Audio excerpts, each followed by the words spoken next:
palakpak, mamamatay. Charot. Ilang libong taon na nakararaan, isang layunin ang pinagmulan.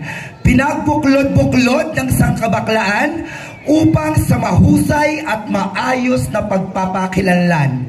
Sa layo ho ng aming pinanggalingan, sa daming pagsubok na aming dinanas, narito ho ako sa inyong harapan, hindi upang kutyain, laitin o inyong pagtawanan. Dahil ngayong gabing ito, magiging parte po kami ng kasaysayan dito sa barangay inyong nasasakupan.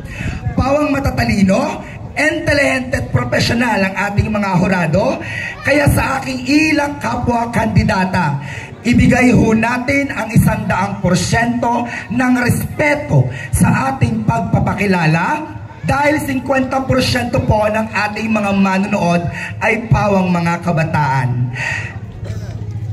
And tonight's competition, this is Queen Brats Aureliana representing Barangay Pagkakaisa sa Narciso, Quezon. At ngayon po, mag-iiwan po ako ng katagang hindi bastos, hindi rin ho nakakatawa. Sa mapuputi ho nilang balat, sa malalaking dibdib na pagpepestahan ng grupo ng kalalakihan, atin nung baguhin ang pamantayan ng kagandahan.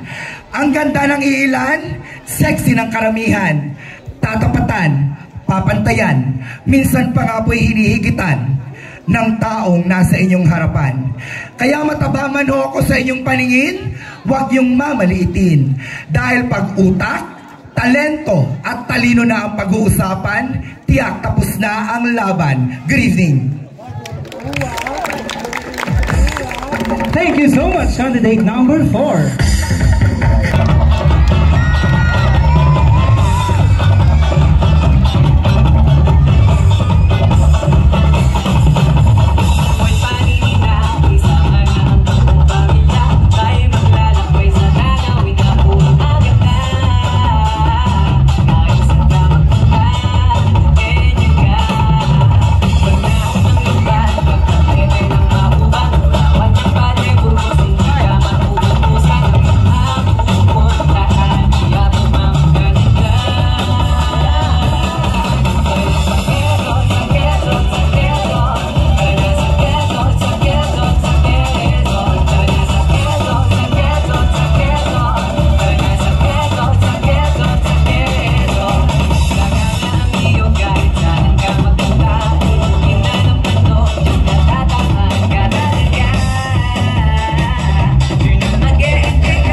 Wala bang palakpakan dyan?